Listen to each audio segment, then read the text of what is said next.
Hello, everybody, and welcome back to the Sydney channel where we talk about stuff. Anyway, no, it's the Rock and Beards podcast. My name is HSR. Me. That's Sydney. You can go to the sydneychannel.com. It's got blogs and stuff. It may not still be there. It used to be there. I tried to help. And that's Sydney. He has a channel. And I'm Christen. I'm back. No, I'm not. Good. All right. So this is the show where we talk about albums at length, going through them track by track, discussing them. We are not professionals. We are just folks who listen and give our thoughts and stuff. So we just say at the beginning now, just to let the super music folk know who we are when they come here. But we do love your feedback. So along the way, just comment away. Tell us what you like, what you don't like, what you agree with, what you think could improve. Speaking of which, let's talk about our favorite comment from last week, which is from the homeboy Lindell Williams. Sup, Lindell? And this was on what we talked about, Blink-182's Take Off Your Pants and Jacket. Fantastic fucking album. And this is, Lindell says, Captain's Log, episode 70. I think this album does our Captain youthful moments and could be called a classic as it means to travel back in time. Is this an album that can walk us through life as we mature into adulthood? Yes, but, just gotta scroll. Only to look back and self-reflect. I think that is a good thing, being that adulthood is crazy sometimes, and deep down inside, most of us really are big kids, and that part of us should never die, being that it's our inner, scrolling again, emotions that connect with our childhood to keep this creative side of us alive, to keep life interesting. The album is a 4.2 for me. God review, I think he meant good, but I think that's also lower than either of us gave it. And off screen, it is way lower. But Lindell, keeping it real, Lindell. That's cool. I like Lindell. He does always give those reviews. He's given quite a few 4.2s and 3s to stuff from my childhood. I understand we are not from the same era a little bit. Just to let you know, Lindell is one of our patrons. I didn't read the comment for that, but I just wanted to say thanks to our patrons, Mozart, Lindell Williams, and Super Old School 1994, and we will talk about that a little bit at the end of the video. On that note, maybe we should jump on into this. If you're still here with us, you're the fucking best. Syd, please introduce the album that we'll be talking about this evening. So it's fun because this album, last week was the first rock album I ever bought, right? Okay. It was Blink-182, Take Off Your Pants and Jacket. But this, I think, is the first rock album I ever listened to all the way through, because I had a friend in the 4th grade who somehow managed to get his hands on this album. Yeah. And this one and Smash, so I listened to them both. You just spoiled it. What album is it? This is Americana by the Offspring. Thank you. Which is fucking great. That was super the question. happy about it. I love it. Because the thing pops up when you say it in the thing, when I show the album cover. Boom! So now Motherfucker. You know. All right. Now go back to your story about buying and listening to it with your friend in the 4th grade because he snuck it in. That's pretty much it. And parents were offended, but well, fuck you. That's funny. Get it? I got it. You get it because you know the album. And Christen, how did you feel about this one? What do you mean overall? Like, or just like we're not rating. Sorry, the Offspring. Do you know the Offspring? That's do what I meant know to ask. of the Offspring? Wrong question. Yes, Early vaguely, but they've never sat down and listened to an album in its entirety. So first experience has pretty much everything. Yay! That surprises me. That's okay. Offspring are still kind of relevant, sort of. Yeah. Maybe are they? Well, they have a new album. More of a legacy band right now. No, they have a new album coming. Sure. This year. Fine. Lots of bands have a new album coming out this year. Yeah, but I'm planning. I want to review that one. Just saying. Anyway, Americana. I got this when I was a wee young lad, or 12, 13, 14, something like fucking that. I think I got a burnt copy or something. But I remember this one time, I was so blown away because I had an album with this prolific swear word on it that was so pronounced. Syd may have already said it earlier in this podcast, but I remember like showing it to somebody like, that's so cool. And they looked at me like, that's it. That's all. Well, fuck you. Yeah, kind of. But so I remember that. But like, this album was definitely the first thing of punk in nature I ever heard in my life, and I really liked the idea of punk music after listening to this album. It was very hard to get at when I was a youngster, but then adulthood and YouTube came in. So thank YouTube. YouTube made music easy. Before Spotify, it was YouTube. That's all I'm trying to say. But Americana is fucking great. I have amazing memories to this album growing up. Like, spoiler alert, we like this one. It's fucking great. I mean, just look at that cover. It's so ridiculous but amazing at the same time, right? Like, you remember this cover. It's not trying to be the coolest thing in the world. It's almost just like it's flashy. But it is the coolest thing in the world. It reminds me of like late night MTV cartoons. Yeah, because like it's got this little girl staring at this giant fucking cockroach, and there's like a tentacle coming up, and she's on a swing, and she's all like. And you know what? It's kind of like Fallout in terms of like the aesthetic of ridiculous cutesiness to it. And I think that's part of why I like it now is because it instantly makes me think of Fallout, whatever. Sure. And yeah, it's just Americana. And then you think about the state of America, and it's like, damn, that's a good way to put it. That little cartoon right there. Just the dangers of shit out there. I like it. I just fucking like this shit. I don't know. What do you feel? I like the cover. It's always... It makes you want to know what's behind it. No, right. It's cool. Like, it sticks with you. It's a really, really good album cover. That's fair. I'm really excited and have had a bit of coffee, so welcome to Americana. Welcome to Americana. Please make... We have to talk about the intro. We have to talk about the intro. That's how it starts. All their albums apparently part of the start album, come on. with this type of thing. No. Not the more recent ones. All of the albums prior to this. Yeah. 5 on 5. Okay. So this guy is apparently named John Mayer. It's worth stating. It's not John Mayer. It's just his name is John Mayer. So it is John Mayer, but not the other John Mayer. And so I looked it up. And funnily enough, the guy, it's either this guy or the guy who does the Gotta Keep 'Em Separated was a heckler in the crowd at their shows and shit. I want to say it's the same guy. There might be or might not be. I couldn't find agreement anywhere in forums. But like it was like a heckler that they got to know because he was heckling them and put him on their album and shit. And anyway, and then it's just, welcome to Americana. Please make your selection followed by the # now. Beep. And that's basically the whole thing. Syd gives it a 5.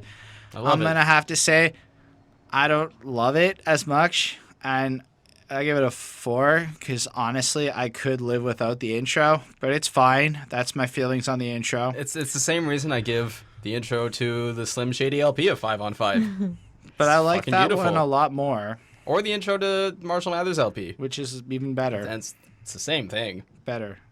I've reviewed both those albums. There's a quality difference in them. Anyway, Christen should not partake in the listening of this album. How do you feel, Christen? Well, it's a like a few seconds intro. It's just it serves a purpose. So I mean 4.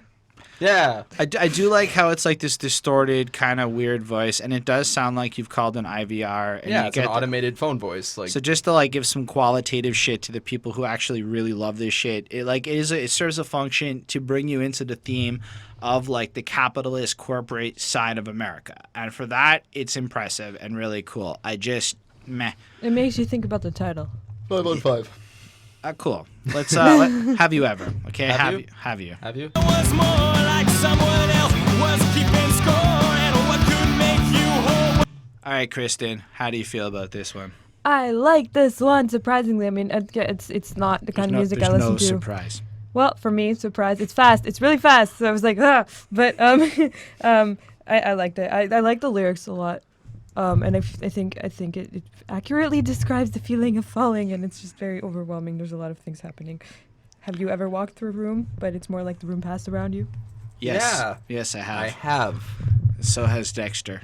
Yeah, and that feeling, like, I remember listening to that line for the first time, re-listening to it for the first time, like, as a teenager, because as a kid, I didn't really get it, right? I was like, what? I don't first get that. heard it as, like, a young teenager. And I was like, fuck, like...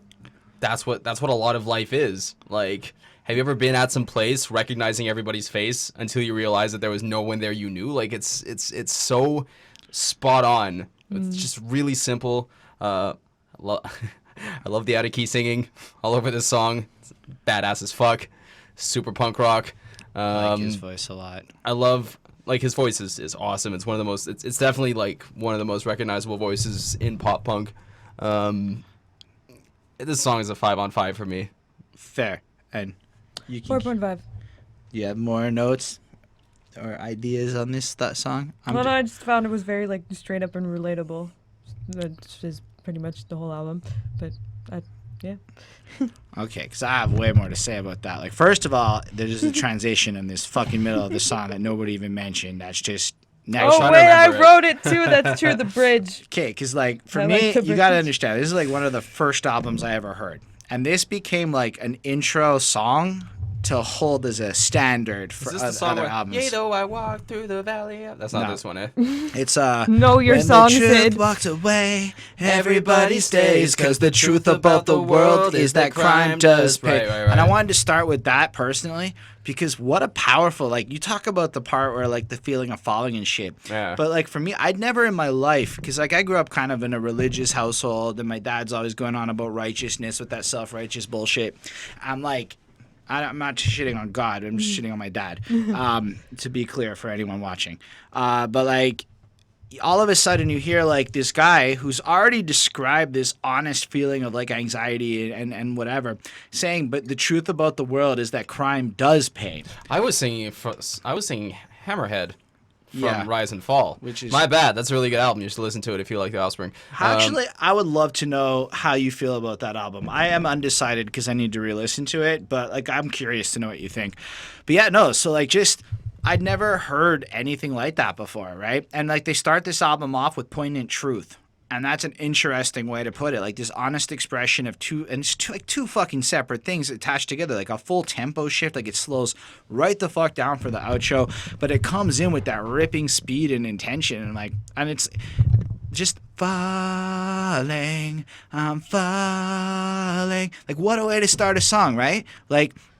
You don't even have a chance to like really get it. Then they drop that so many times throughout. They link it in like some days my soul's confined and out of mind sleep forever. Some days my darkest friend is me again. Have you ever? Someday I'll try again and not pretend this time forever. Someday I'll get it straight, but not today. Have you ever? I'm like, who hasn't? That's like the real question. Like at the end of the day, especially at a certain period of young adulthood in your life, you end up being your own worst enemy. And like most of your darkest shits and whatnot that happen to you are likely the result of your own dumbass decisions. And as much as you might want to paint it on environment, and there's probably truth in all those things, but like to a degree, It's your own damn fault. but at the same time, it points out that it's like this internal battle, right, that he's facing, and you get this like sense that I'm not alone listening to this song, because he's not trying to paint it in a glorified way or anything. The real question is, have you ever? Like, guys, am I alone in this? Do you ever feel this way? And then painting it down in the hopelessness that being a good person isn't even profitable or worth it or anything, with the insane fucking like the drums are crazy. The bassist of the Offspring blows my mind every time. He's pretty fucking great. I don't know, I like him. Yeah. The guitars are fantastic. I mean, what is 5? It's a 5. It is one of the best opening album songs I've ever heard in my life. And I'm not saying it is the best. I'm saying it's one of my favorites of all time. Okay, I can go on. I can keep going on. But then, we're staring at the sun. The sun, as you're staring at the sun. All right, Syd, you can start this one. Well, okay, first off, I really do like this song. It's but great. It's just Let's just maybe be life fair. is like a ride on the freeway, dodging bullets while you're trying to find your way. And this isn't the first time that he's referenced shooting / being shot at while driving. Like Bad Habit is also like I don't know enough about his hood, but maybe it is something that was around when he was growing up and shit. I guess. Or maybe But where was this? Like, I don't remember. Like they grew up in California. No, but like you got to Like- remember, like, okay, we'll get there when we talk about a certain song, but he revisits his hometown and it inspires him to write a particular song, right? So the Okay. circumstances of where he comes from had to have bred a certain environment that led to him maybe have had, or even to that point, there's the media, there's enough stuff that if he's But is painting, it just like where are you that you're just driving and it's a casual day and you're driving on the freeway and there's just bullets coming at you and you're dodging bullets while you're trying to find your way? I always took it a little more, to be fair, metaphorically. Right, but that's the metaphor, right? Life is like a ride on the freeway, dodging bullets while you're trying to find your way. Yeah, but like I felt like that's meant like the bullets are just the obstacles and shit that get up in your way and whatnot, right? And I never really like went that deep into picturing him literally dodging bullets and stuff on a freeway. That's the opening line, right? So there's your thesis statement. I understand what you're saying. Anyway, I love the song. That line has just always bothered me, and it bothered me more because having listened to Smash and hearing Bad Habit and how he's got a gun in his glove compartment, like where are you? Like, But like all I'm saying is maybe like if you guys know, please let us know in the comments, because that'll like put it to bed and not whatever. having said that, this song has a classic punk rock shift where it starts off in regular time and goes super double time. And which it's is fast. great. It's fucking awesome. And he like does because there's only like 2 verses, right? There's like verse 1, verse 2, but when he then does verse 2 again, right? But when I ran, I didn't feel like a runaway. He does that twice, but then he does the first verse again at the second speed later on in the song, and that's just fucking nice. Yeah, it's a really good song. It's a 4.5 on 5 for me because I like it a little less than the last one. And you, Miss Christen? Me, Miss Christen. I liked how I found it interesting the increase in pace, which you in that face, stop it. But yeah, I think I kind of when I listened to this like many times, I kind of just went through every song and then tried to find a theme, and so I have my own like thing going on in terms of what each song means. But I feel like this is kind of well, the song, anyways, I think is about trying to conform, right, and trying to find yourself, and I feel like it's very well placed after the one before. So I liked it. I give it a 4.25. I feel like your mark is a little low, but that's okay. You're allowed. You gotta remember, she didn't grow up with this album. I listened to it like a few times. Like this is just another punk song to her. I understand that. That doesn't change my opinion. And I feel like I was respectful. Yes, you were. I feel like you're wrong, but at the same time, I was trying to say it politely. I love the tempo change. It's just that you guys said it, but it needs to be said a third time. But I feel like the idea is like life wants you to conform, and the challenge of trying to be true to yourself in light of that, right? Like, there's a part that really struck with me because the first verse is fine. But I won't let them. If I seem bleak, well, you'd be correct. If I don't speak, it's because I can't disconnect, and I won't be. Whatever, that's fine. What I really was like. He's just kind of sounding a little bit whatever, like he just can't relate, he's frustrated, blah, blah, blah. But it's the part where he's like, there's more to living than only surviving. Maybe I'm not there, but I'm still trying. Though you hear me, I don't think you relate. My will is something that you can't confiscate. So forgive me, but I won't be frustrated by destruction in your eyes as you're staring at the sun. And staring at the sun is a pretty self-destructive thing to do. I can think of a certain president who defied the good advice and looked at the solar eclipse. That's staring at the sun. Did he actually? He actually did, my friend. And he didn't go blind? No, because it doesn't. But the people who did do it, you feel kind of sick and woozy the next day, and it does have like a little bit of an impact on you. I don't fully understand it, but there was enough people, anecdotally, I talked to, who felt weird the next day. They did it because he did it? Like No, they just did it. And then we all saw him do it because they were at different time zones or whatever. Yeah. Either way, what that part is really interesting to me. And I really related to that as a 30-year-old who is like at an office place where subjects like my haircut and beard length are more important than the quality of my work. And like things like, me making these podcasts or trying to be a rapper at 30 or like trying to like it's all weird and questionable behavior to a society that expects you to conform.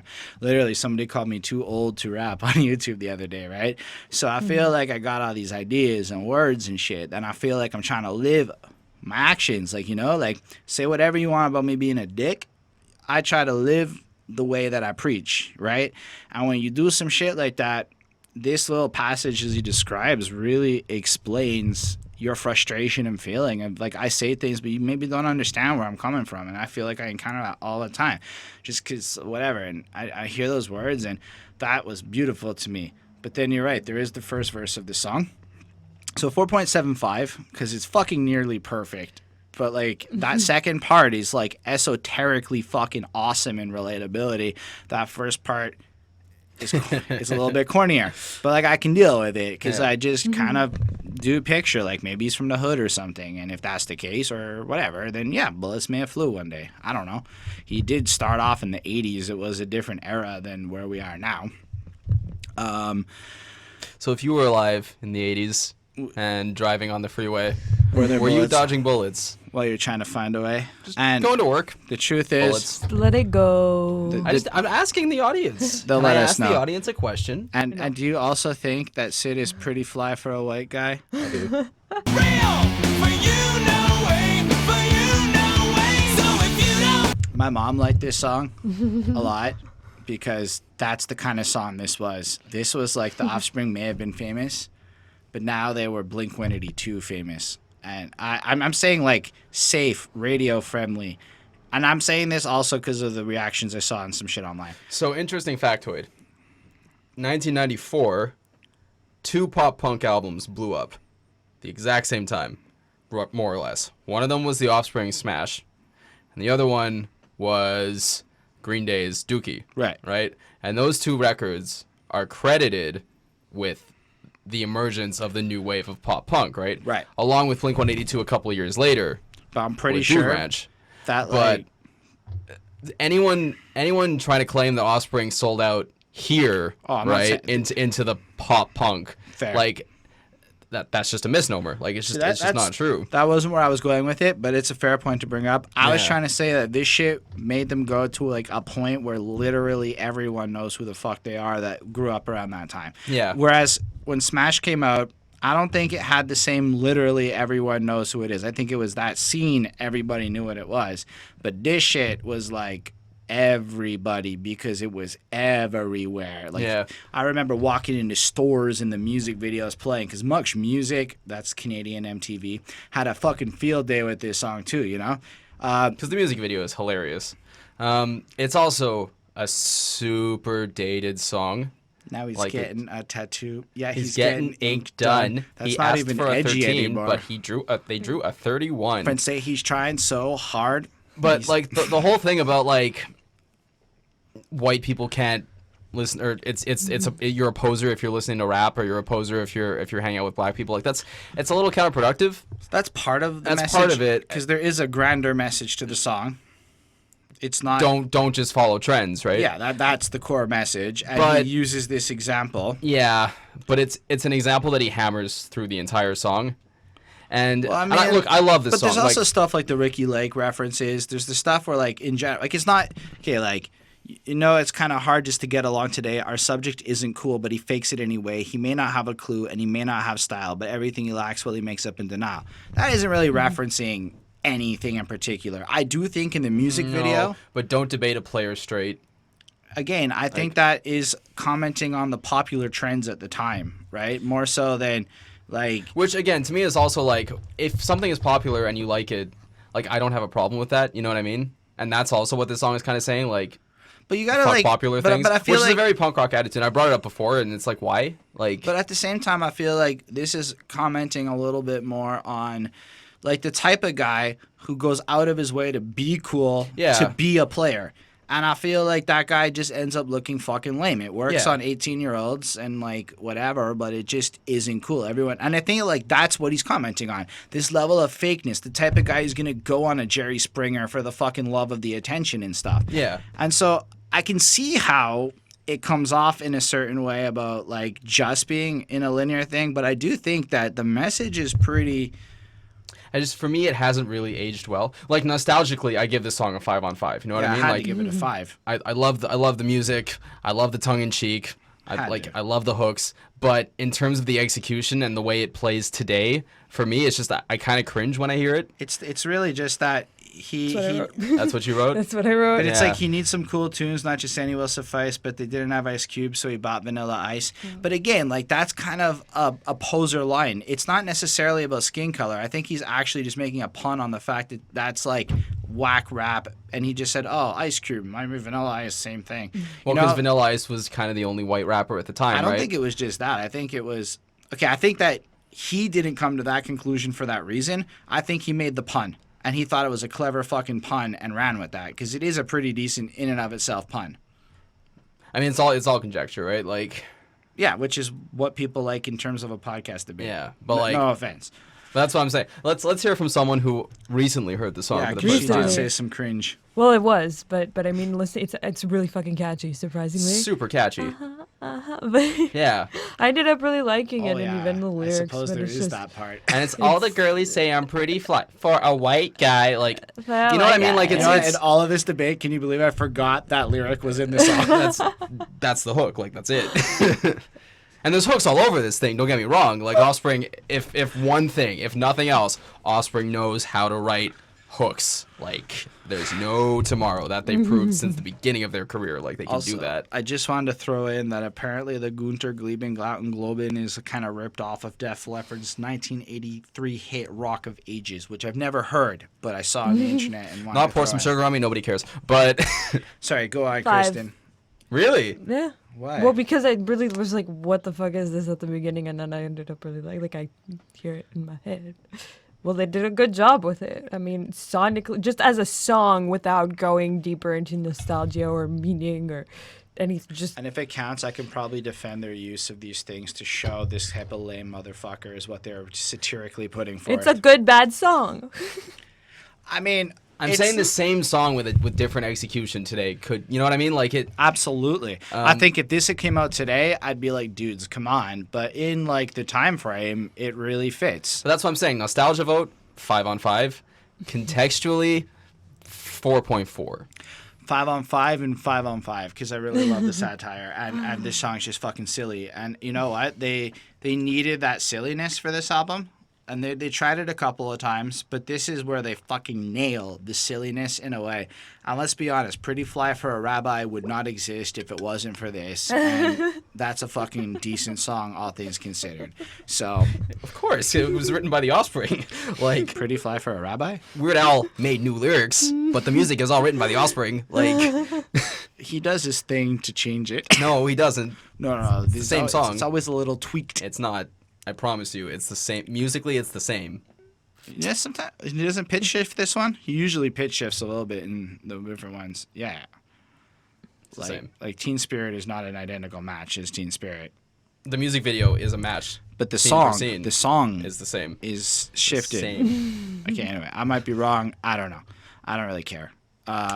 Feelings. No, Oh, you no. kids aren't all right. Oh my No. god, Yeah. I fucked that up.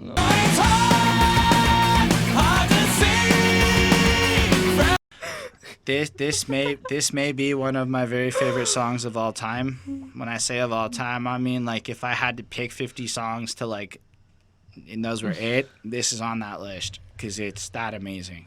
It's a good fucking song. I loved it. And this is one where he went back to his hometown of wherever the fuck it was, because I know I looked at it today or yesterday, but like, and he had left, and he came back after popping. Everybody was fucked up. Like this song paints the picture of almost explicitly, so it's anecdotally driven. But when he was a kid, the future was so bright, so nobody was shooting at him on the freeway. No, that's true. But like, yeah, man. Like I don't know. Like the video Just for this saying. song is pretty fucking awesome too. Like Yeah. the way it really comments on society. No, man. Like Jamie had a chance. She really did. So she dropped out and had a couple of kids. But the thing is you say that, but if you really run it through your brain of people from high school and shit, you know a few of them, Yeah. and then you know a couple who like stayed home, smoked pot, and like fuck my family. Oh man, I know all these guys. I know all of these people in this song. The It's really sad. suicides, the Brad. Like- I know a lot of people named Jay, and I always ask them how they feel about that line, but because Jay committed suicide, Yeah, but Brandon OD'd and died. and what the hell's going The on? fuck, Brandon? And like, but the thing is like it's so short lyrically. Like, there's not even that much more. Like, even the first verse, it's whatever. Like, the kids are growing up, but their lives are war, and how come a little street swallows so many lives? And then the chorus, chances thrown, nothing's free. Lying for used to be still. It's hard to see. Fragile life, shattered dreams. Go. I'm Like, I always kind of thought of that first verse as kind of like the theme song to Nightmare on Elm Street.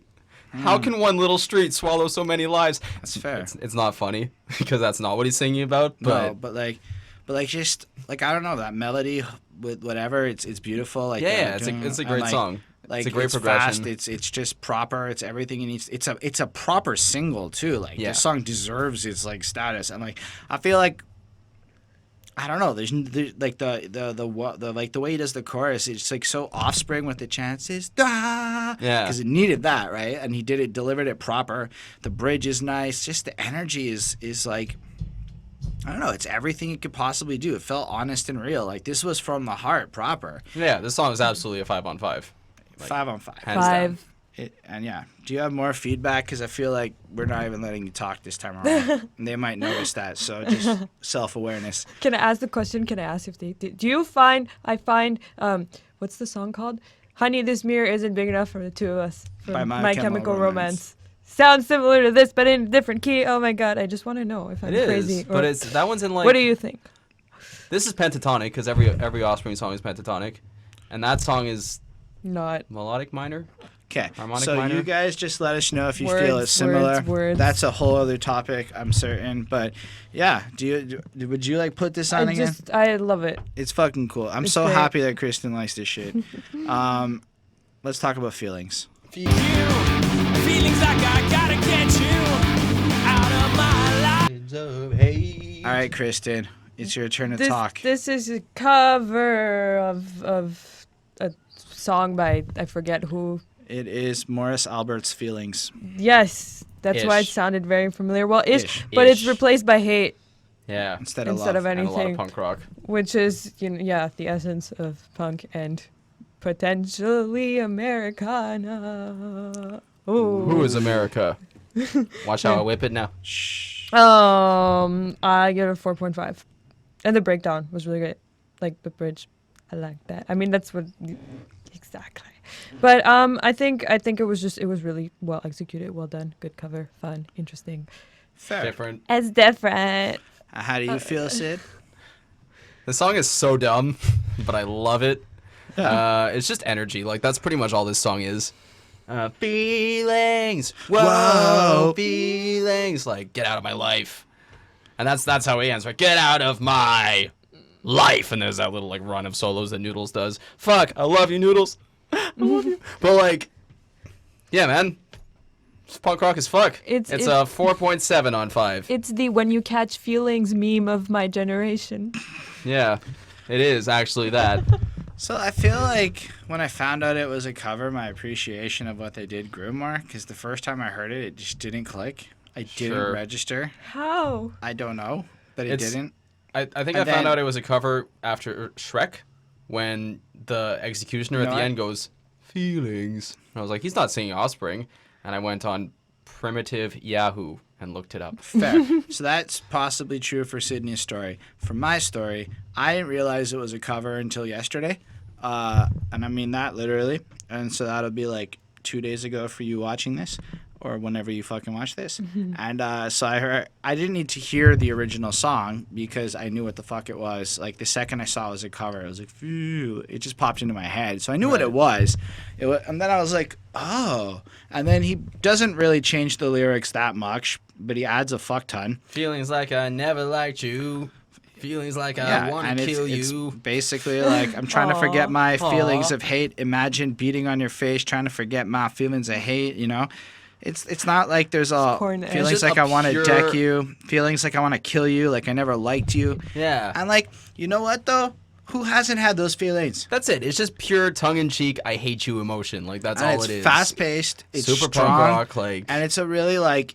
It should, if there was like Punk Goes Something back in the day, it would be like right there on that album and making total sense. And if ever you guys want to put that out there, just let me know. I'll I listen. feel like- I'll buy that album. I feel like Korn should cover that song. See what happens.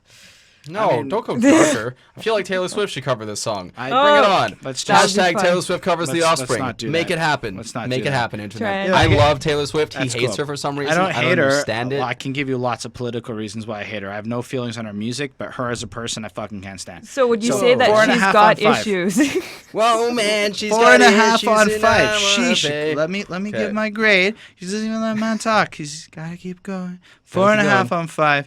What'd you Yeah. give it? Wait, did I rate it? I don't know because 4.5. Feelings. see, yeah, that's a 4.5 on 5. And now we can talk about how Taylor Swift has issues. And I say, yeah, yeah. I just gotta say, I've been in that relationship. I've had those moments play out, like word for fucking word and shit. It's Like too accurate, but it's annoying. I don't know what to comment on that, but please go on. I'd love to hear you follow up on that sentence. No, it's too accurate, and I hate it when people do that. It's Is just- it I a is feel it like a it's he's got song- issues kind of situation? Well, I feel like it's a song where it's like, well, do something about it. Stop bitching about it. He does that a lot. He bitches about it in self-esteem, but I feel like it's more giving people an outlet to like look how ridiculous this situation is. Yeah, but I I mean- love the check your baggage. Check your at baggage at the door. I mean, I think My it's also favorite line. like commenting on just, again, it's satire of America's attitude at the time, Yeah. right? And this is an attitude he's probably experienced in his life, just to justify his whining. My favorite line is, "I know she's afraid to commit, but it's only our second date." No, but Like that it's line. gotta add that. Now I know she'll feel abandoned if I don't stay over late, and I know she's afraid to commit, but it's only a a second second date. date. Yeah. Like, because I'm not even exaggerating. I've kind of had that first couple of dates with a few people that were very similar to that exact little paragraph, and it felt quite like that. And then you find yourself doing something about it by not calling them back in the future. That would often be the solution to that situation. Sometimes women don't call. It's not just men. That's true. Just saying. I'm saying that probably in my Look life. at her. Look What? at her. I didn't say anything. But I did want to point out Guys that never call back. Girls never call back. I feel like no one he's- ever calls he's- back. Why would you call back? Relationships Anyway, suck. Okay, Sid. Some of us don't agree Aw. with that sentiment. But like you just have to don't like mean it. focus, Sid. Love is Who hurt perfect. you? Focus, Sid. We have to like look at it like this song is also. I honestly feel like he's trying to give like an instruction manual to a certain type of person to not behave in a certain type of way because this is how it makes him feel. He's trying to like represent all those guys he's had guy talk with and shit, you know, and just painting it out. But I also don't feel like it's I also feel like this is a real girl that he was dating who had issues. absolutely or Like- no. I don't think it's one. I think it's a series of people he's been involved with that shared similar characteristics because he paints this in a way where it's like. Everybody's almost like this in the way he's like describing his frustration. Like he's seen it time and time and again. Like he knows the words. Like possible. I really But- hate that shit. It's almost like he's singing the opposite perspective of what he was singing on self-esteem. Yeah, You know what I mean? yeah, Like, absolutely. Yeah. Because now he's got money and fame and shit. So the I've- relationships have changed. I've got a question though. On Genius, it was saying, like, I think it was a direct quote from an interview, and he was saying that the song is about taking responsibility for your own action and not blaming other people. Hey. I actually How? no, but I see where he's coming from on that. That's what I was trying to say earlier, where it's almost like an instruction manual for behavior. Because there are a lot of people who, like, you even see this personality come out outside of dating, where they can't take accountability. Everything's somebody else's fault. So if you look at the dysfunctional relationship paradigm, if you're gonna be an asshole in your relationship, and let's say I'll use myself. My dad sucked. My parents got divorced when I was 18. Over that next 6 or so years of my life, I behaved very shittily in my relationships, using stuff like I'm afraid of commitment. And let's just say I'll take on that. Like I use that to do bad things because that happened to me and my experiences. So he's trying to point out how ridiculous these arguments sound by painting them almost probably verbatim as he's heard them in his life in this like, come on, this fucking sounds awful. This is why you're alone kind of a thing, right? So it is a little bit like painting it out. Like, I've encountered this shit. This is why things are the way that they are. You shouldn't blame everyone for your fucking problems. Check your baggage at the door. If you want to be with me, I don't need to be with your dysfunction. That is on you to deal with and like resolve and stuff. That's what he's trying to say with this song, right? Now, I don't think this song would have gone over well in 2018, No. but I also think that it's a fair song for 2018, and I would stand with this song and not the, Blink-182 have a song on their latest album that's almost this verbatim. like, I don't know. I'm in deep with this girl and she's out of her mind. Whoa. Okay. If you've listened to California, you know what I'm talking about. Right, but Um, and if you did, do you agree like with what I'm saying? Do you think this type of song can pass today? Like, I'm curious, just because I'm maybe isolated in my bubble. Like, again, this one isn't as dated to me as... It's a 5 to me, dude. This is like a fucking amazing song in terms of all of those things I just said. Like, I relate to both sides of this conversation. Like, I really appreciate what he's doing with this, and I think it's an amazing pop song for what it is. It's catchy. It has a hug. But like a really good poppy fucking great It's sing along. different. Anyway, It's a 4.5 for me. 425. whatever. You don't have to agree. Do you have other thoughts though? No. And let's Walla Walla. Walla Walla, slap on the wrist, well, not this time. In this game of life. Sid, go first and we'll shut up. Sid, we have to shut up. Well, I don't have that much I don't have that much to say about this. I just didn't really like it. I kind of skipped it a few times. And then, I mean, reading what it's about, it's okay. I don't know. It's okay. It's a 4. Do you know what a VCR is? Do you? Have you ever used one? Actually, yes, I have South Park on VCR. On top of it, I VHS. still have a VHS. VHS is the item you put in the VCR. Yes, there we go. But I have that, Holy shit. and I still put it in. You have a South Park tape? Yes. Like a tape? Yeah. That's cool. amazing. And a bunch of kids' movies like Elmo and shit. You should It's keep very those. cool. I still have the mask on VHS. We got all the Disneys locked up at my mom's just so it's safe for when like the next generation. Because that shit's in the vault and like it only comes out every 10 years plus the internet. But still, having the physical item for kids is kind of something, you know? Disney's coming out with a streaming service. Yeah, but having, God. like I said, They're having going to take over the world. nobody cares. It's happening. I mean, I care a little bit. The Fox merger is kind of weird, and you should look into that. Anyway, Syd, how do you feel about Walla Walla? I love this song, man. Like, there's something... Okay, lyrically, again, it's kind of dumb. But, like, there's something that happens when the Offspring plays, and it's super exemplified on this song. Like, you can hear the live show on the record in the recording. Like, it's so lively, and the music is so vibrant. Like, they're so tight. They're one of the tightest bands, like, in mainstream music, I think. And you really hear it on this song when they go, hey, well, like those punches, and they're not complicated punches, but it's the way that the music changes and moves and evolves throughout the song. I think it's because it's so great. Like they're able to flawlessly and seamlessly shift between things where almost nobody else seems to really be able to do it so flawlessly, at least in pop music. Fair enough. But yeah, no, and so there's that. The VCR line. Obviously, no one uses a VCR anymore. No one's stealing VCRs, but you understand it. It could be, your fucking iPad or whatever that he's got under his arm. I don't think that serves to work in the example because the example requires this thing big, to be bulky heavy, right? But item that is whatever. unrealistic for your friend to have given you. It's your hubcaps. It's whatever. It's your mags. It's your mags. That's it's it. the bike without the front wheel. Exactly. It's whatever you want to substitute it for. See you in prison, man. 5-on-5. So I don't agree with the 5-on-5 here, actually. For me, it's a 4.5-on-5. Musically, the shit's a 5-on-5. Let me be clear. The music of this song is, like, perfect. It is just this thumping, pulsating fucking experience of, like, awesome. The lyrics, I love the first verse. Like, goodbye, my friend, you messed up again. Like, there's just something to the charm of it. But then you really go into the chorus. Hey, Walla, I'll see you in a Walla Walla. You know what I found out? Slap on a wrist. So what I found out when I did my research for this shit is Walla Walla is a fucking prison. I didn't know that because he lists another fucking prison in the chorus that he's going to. So is he going to Walla Walla? Or is he going to, I don't care. The Fairmont Richmond prison destination line. I don't care which one it was. Folsom Prison Blues. Whatever.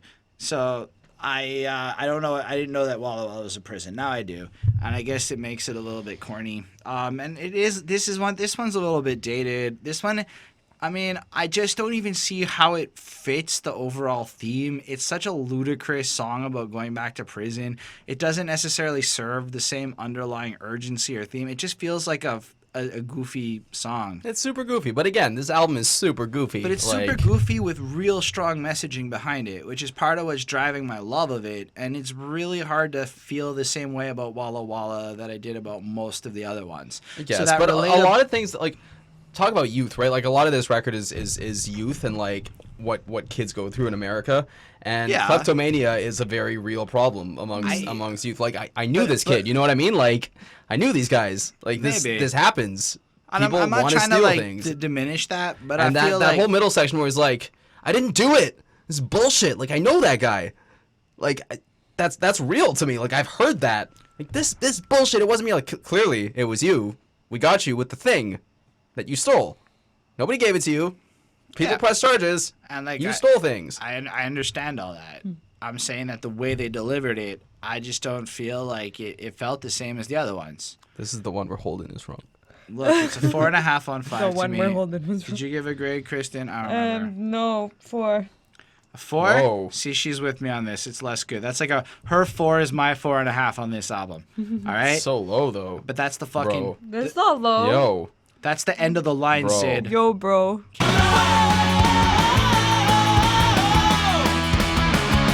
So basically, this is Gone Away 2. Yeah. But essentially. faster and a little bit more punky.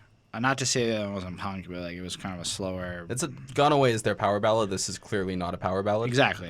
There, he used the right words. All right, Christen, how do you feel so that we get as much of Christen as we can out of her? Ooh, I liked it.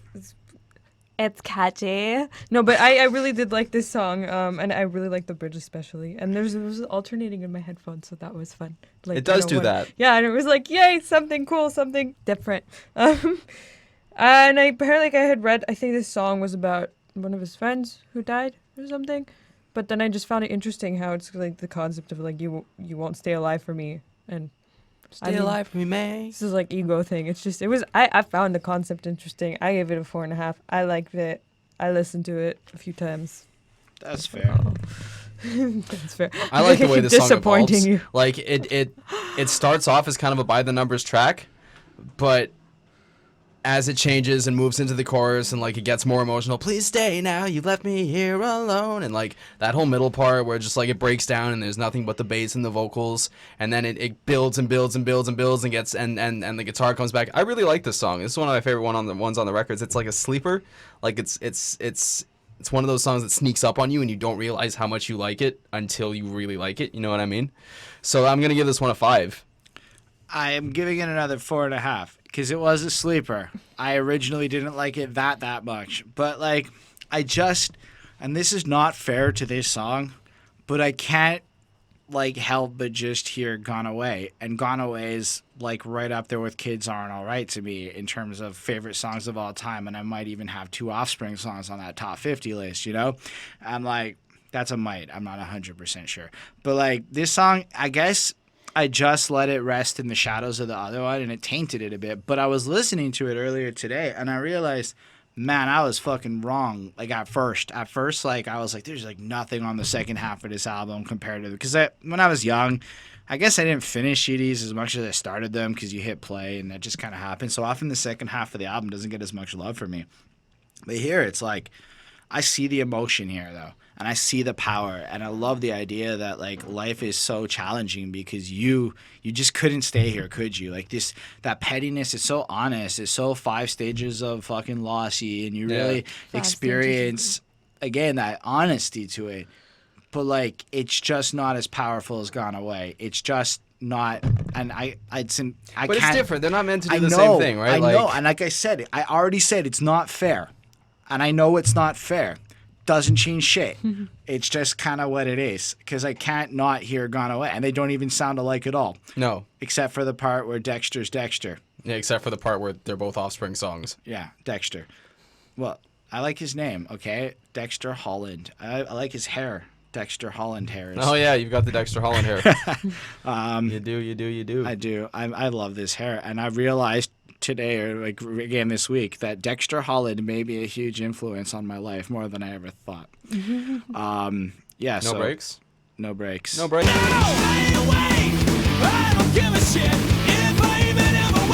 If you want to talk about sleeper songs, to me, this song fucking is a sleeper song. I'll talk after, but go, Christen. Let's get all the Christen we can. All the Christen we can. I love this song too. I just found like it just started and it goes and it feels like no breaks, and that stuck out to me.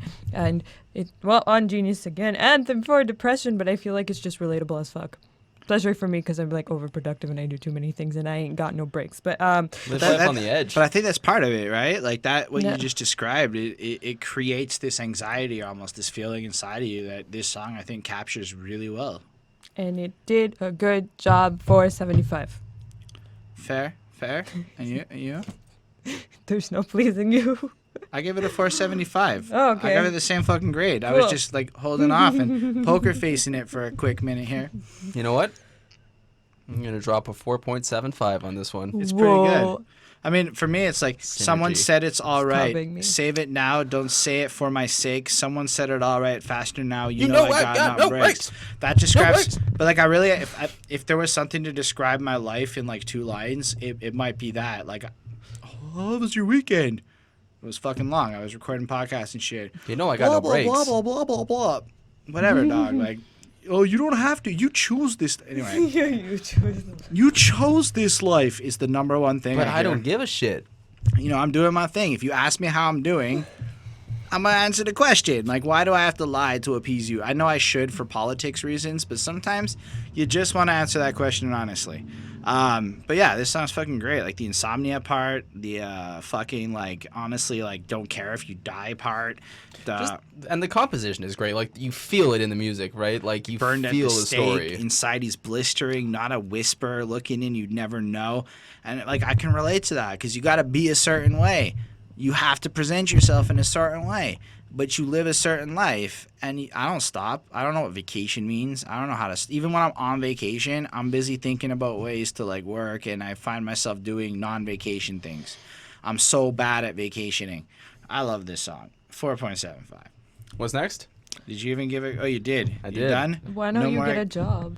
There's money, well, it isn't enough, 'cause that girl's got expensive. Kristen, do you have Yeah, a job? Do you feel that way about people with jobs I when have you're too dating? many jobs. And does he need to have a job if you're dating, or are you gonna? But that's pay not for his the life? point. I just That's started. not the I was point. just Come segueing in with on. something. What a Shit. debate. Holden doesn't like this song. I think it's a good song. I said it. I'll get to my part after. Okay. I liked it. I liked the little piano, and it's following the melody, and it's just like, oh well, fuck you, in a cute way. Right? And cute little fuck you, and I mean, it just literally feels like it's like people always have something to complain about. This sucks. This sucks. This sucks. Why don't you fucking get a job? Which is basically essentially my life as a teen. Well, But I'm this not is teen. more like your partner sitting on the ass spending your money, like the person you're dating Yeah. and whatever. Sure. But it's But at the same relatable still time- in other ways. Everybody's always complaining about something and this and that, and then I mean, That's it, right? Like they're using the relationship as a vessel to convey the message of don't be a lazy piece of shit, get up and contribute to society. Right? Don't And expect then people I complain. feel like they've done it better on this album already. Wasn't 'Kay. that the exact point that they used to describe fucking what's the song called? She's got issues? Yeah. See, I think this song does it better I think this song does it more directly. and better. Now, a couple things I love about this song. Lyrically, I agree with you. First off, there's the duality of having the man and the woman, right? Yeah. My friend's got a girlfriend. other friend now. Right? Second off, we all know this person. Absolutely. Like we know this person. We know You're these just like, people in what the the fuck, relationships. man? Like, what are you doing? Break up with this person. This person is sucking you dry. Yep. Tell them to get a fucking job or hit the road, right? Or, or at least I hope they are sucking you dry. Musically, that was a pun. the song is so well composed. There's horns on it. Like it gets so big by the end, and there's so much fanfare, and you see it in the music video too, But right? it's Like cute. It's so cheesy. It's the everyman music video of just like, yes, we all know this person. We are with you. Why don't you get a job? And it just ends so fun. Then like with the horns doing the little down the scale. Why don't you get a job? And it's like you feel the emotion. It's like, yes. Get a fucking job. Like, I guess it ain't easy doing nothing at all. But hey, man, free rides don't just come along, so I guess you're just gonna ride it. Like, everything about this song to me is perfect. It's timeless. Except that, to a degree, it's kind of depending on how you look at it. In the same way that Pretty Fly can be dated, the condemnation is equal in this case in light of how the unemployment rate looks in America and the The situation. unemployment rate has never been lower. I mean, with Trump right now, but over the previous 15 years, it was in a real dire states with multiple bubble crashes and all And sorts since of shit. Obama, it's been rising, But my and now point it's is, super in high. 2000, it was in the right in the point of like an economic crash, and I would say that over the next decade, regardless of where it's at now, it's like the idea that people just get a job can, and I'm not saying I agree with this. I'm just arguing for the sake of putting the thought out there. It can be perceived as like, kind of just as cold as the other one in the sense that it's sometimes complicated. It's sometimes more whatever. But the point isn't it's easy to get a job. No. The point is get off your lazy ass and do something. I'm not paying for you for the rest of your life. Agreed. You know what I mean? And that message in and of itself is cool, but the kind Like a of parent. tone taken and shit, I don't know. There's just something about it that like I feel like on the one hand, I love this song because I've always loved this song. On the other hand, I never thought about this song until this week. So now that I've thought about this song and I compared it to my feelings on like the rest of this album and stuff, I'm left with this like mixed feeling of like, I mean, it's fucking like this epic experience in my imagination, but I don't like it as much as anything else on this project. I like everything else on this album more than I like this song. And I feel like the point delivered is cutesy in the way that it's all been described. And it's on purpose. And it's meant to be that way. But I feel like, whatever, it's an easy target. And it was just kind of lame. Lazy people? I mean... And yeah, but it they was... need to be, like... So it's a lazily written song about lazy people. Is how Lazily written? Lyrically. Not sonically. Lyrically, you think it's lazily written? I think, yeah. I think it's so creative and I intricate. think the only part of it that I really feel is the chorus. The verses just don't do it for me. The way that the other verses and any of the other song on this album, they're all better. The chorus, fucking beautiful.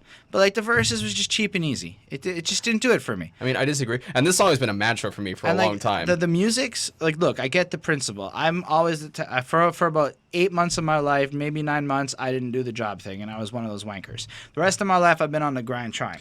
But it's not that, right? Like, it's not a problem if you don't have a job. I'm talking about the attitude. You understand that, I right? was that person for about 8 months of my life, is what I'm saying. I was that wanker, that succubus, that just whiner. For a little bit. And then I got over it and moved on. So I get who he's talking about even.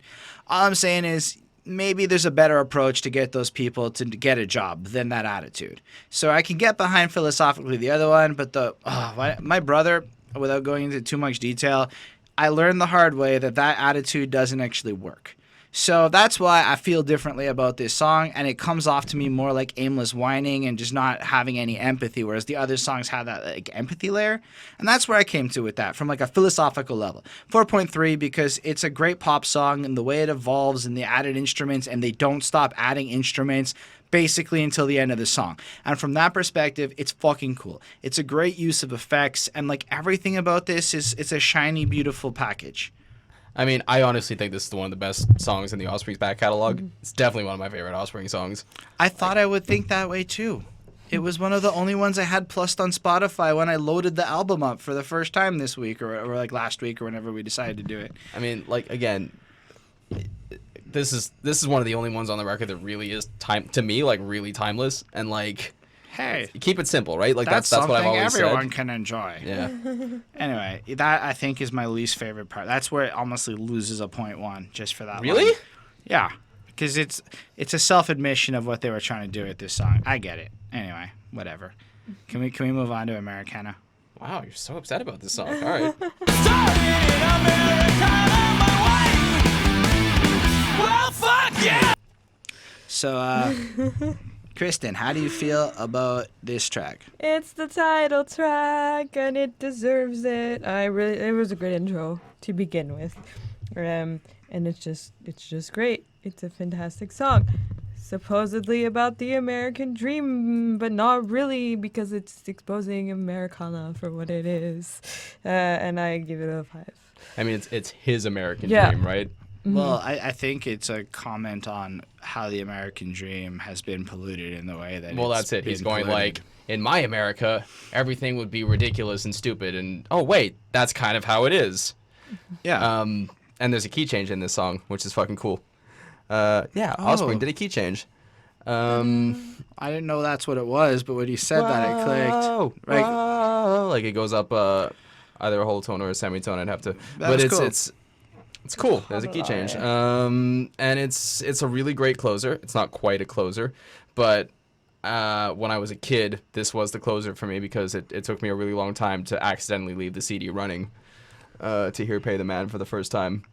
So as an official album closer, I love this track. It's got a lot of sing-alongs. This isn't the official. Pay the Man is the official album closer. It was a secret track. No. The Pay the Man was there, listed track 13, I'm pretty sure. Isn't the Reprise? Because I on Wikipedia today, the hidden track is the Reprise at the end of Pay the Man, and Pay the Man was just a long song outro. Maybe you were Pretty just sure Pay the Man impatient. was I think on my version, Pay the Man was a hidden track. Like I'm like Whatever, I it's had whatever. this album. I'm pretty sure it was there, and it was weird and it was long.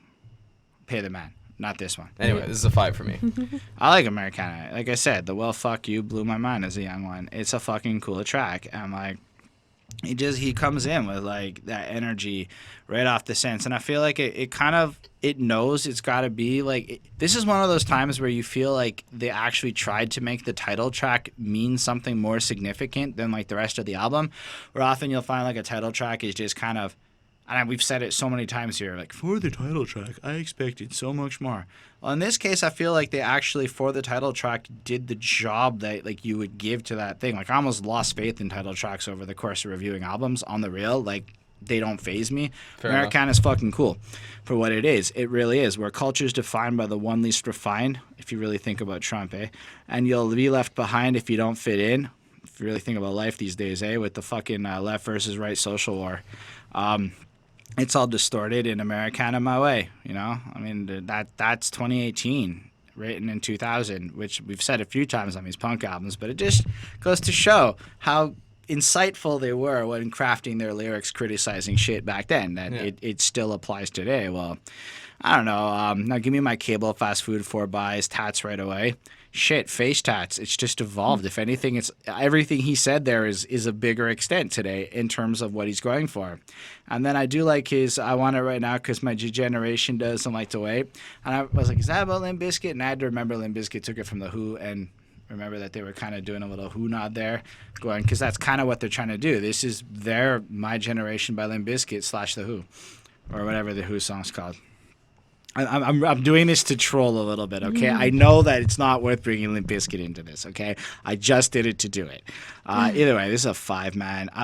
The only qualm I might have is the way he goes, I'm a product of my environment, so don't blame me, I just work here. But nah, fuck it, that line's great, but I want to fuck it all. It's fucking great. Like, it's just, everyone knows that dude is being, hell, I've been complicit to certain things that I've done at work, especially because I got to get paid, that were not as honorable as whatever. Like, this song is an amazing criticism of 2018's America, written back then. 5 on 5. You know what it is. Let's talk about Pay the Man.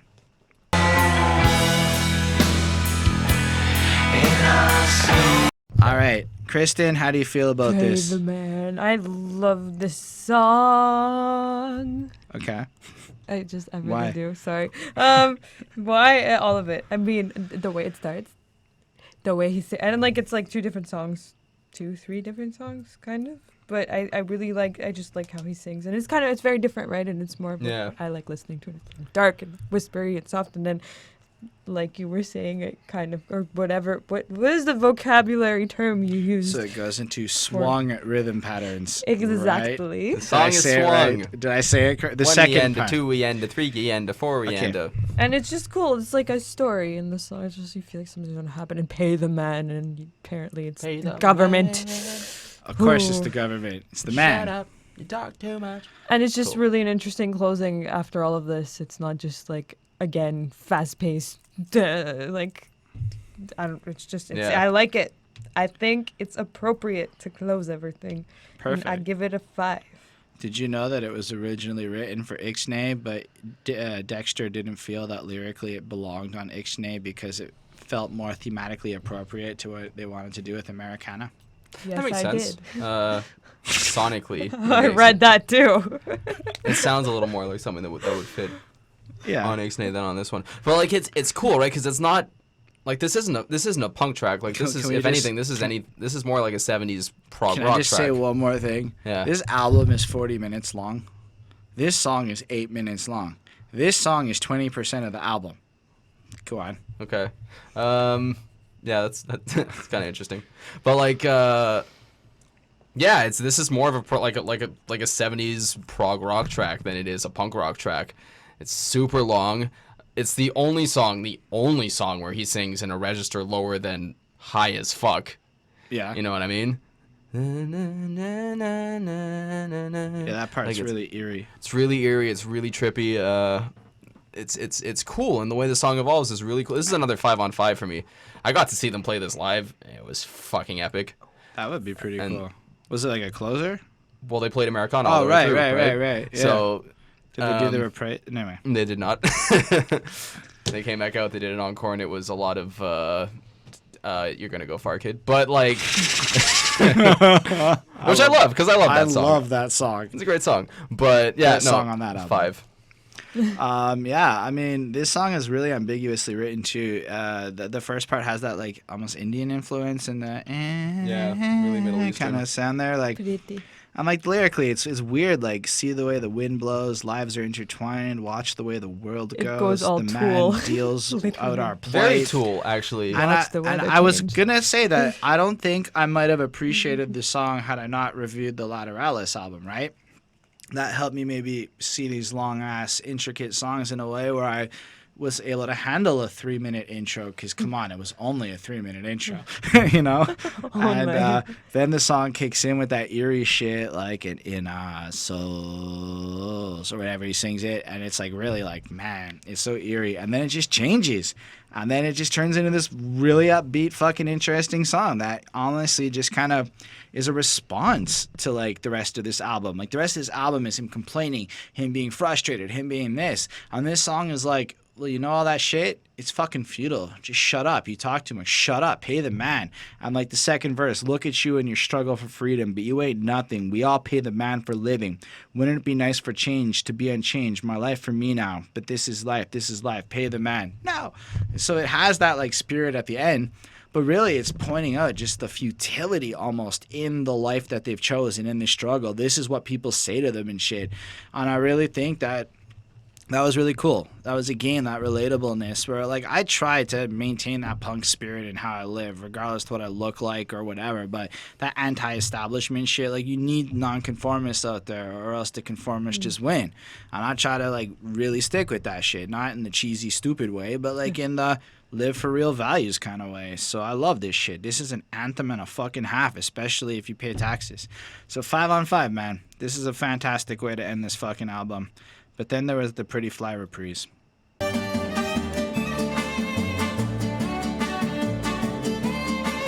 This is straight up what, Sid? Klezmer. I didn't know that word before today. What is klezmer for those in the audience and myself who didn't know? Klezmer is traditional Jewish music. As a Jew, I should probably know that. I don't know that this qualifies as klezmer, but it's very, very similar sonically. Uno, dos, tres, cuatro, cinco, cinco, seis. It's cute. It's fine. It's fine. I don't even want to give it. this one a grade because there's no point. I gave it a grade, but then anyway, so I give it a 4 because it's like the intro. It's there, and it's part of the experience, but I could live without it. I mean, It's cute. but it's also the most musically intricate thing on the album. Sure. And I'm So there's that. That's fine, but like I don't know that it adds value outside of a little Easter egg chuckle. Because keep in mind, this is track 13's end as an Easter egg chuckle with the classic Space of Silence move. So, look, I give it a 4. When we talk about album grades, I included it and I didn't include it. So we'll have 2 grades for me there. 6 on 5. It's what? It's more like what? Why? Okay, cool. What'd you give it? 4 in the realm of 4. I don't know. All right. So I guess 7 on 5. Exactly. So let's wrap this up then. This is the album closing portion. Christen, what'd you give it? 425. Any other closing thoughts? As you're like, what? It was like for me listening to it for the first time ever and just not being my kind of music. I think it was a good album. That's cool. It's good. It's great. It's good. Concept interesting. I mean, I like it more than that, obviously. Whether it be just out of nostalgia or not. I'm glad the Offspring are still making music. Can't wait for the new album. Huge on Days Go By. There's some decent songs on it. It's but good enough. again, I really like the album before that, and I'm glad that they've I slowed like down. Secrets from the Underground. That's like the half live one, half. That's half the one B-sides. that kind of sounds like an old song. No, that's the name of the song. Oh right, yeah. That's kind of cool. But But I kind of like the super pop one. But I'm glad that they've slowed down and they're releasing albums like every 4 or 5 years. Like I like that. Well, they kind of It got means that they're families taking and their shit. time and they're really thinking about the songs. And yeah, they have families and shit too. But like they're still touring. Like they tour a lot for They the need amount money that they and shit. actually. This is their job. Yeah, I mean, look, some of this record is dated. That's just the way it is. It's fine. Even just the sound sometimes is a little bit dated, but it's got a lot of personality and it's really tight. And for the most part, despite what naysayers and critics will say, this is a record that can be recreated pretty flawlessly live, minus some of the samples. There were some good samples that weren't commented on. Yes. This is a 4.6 for me. So I gave it 2 grades, like I said. We're going to count the higher grade officially because the higher grade does not include the reprise. It does include the intro because that's just there. But with the reprise, it's a 4.66 on 5. Fine. Without the reprise, it's a 4.71. That's the actual impact of that, like fucking 4. It was a 0.4 difference. So 4.71, making it in the top 5 albums I've ever given grades to on this. I think this is like empirically fucking a great record. I think that the subject matter is very applicable today. There are a couple of cheesy songs. Fine. I don't care. It's enjoyable. The music's fucking next level. It's, as Syd said, very few bands are as tight as they are, and you feel it every second of this fucking album. Like, there's nothing really wasted. Maybe some stuff wouldn't translate well into being released in 2018, but I don't think that changes much in my opinion, and I think it's an album that many people should still bump today because it's fucking cool, minus a couple of songs maybe. But I'd say it definitely qualifies as a classic punk record. Absolutely.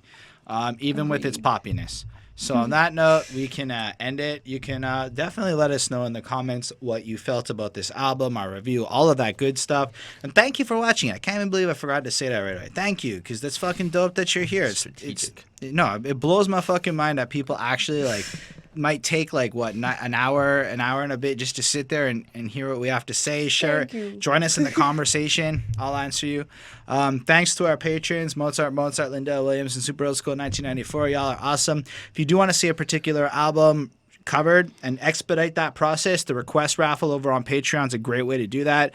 Otherwise, you get access to content early and new stuff at some point. And otherwise, if you want to hit that subscribe and like and do that cheesy shit, it would be awesome and help us. You can also hit the dislike. Engagement counts. True. And if you want to leave a comment, that's my favorite. I love it. Please. I will answer you. I love the community feel. Christen shows up and answers. 5 to 6 business days. Syd, maybe. We'll see. I'll answer you on camera. He'll come back. He'll say stuff. All right. Thanks for watching. We'll be back next week with something else. Peace.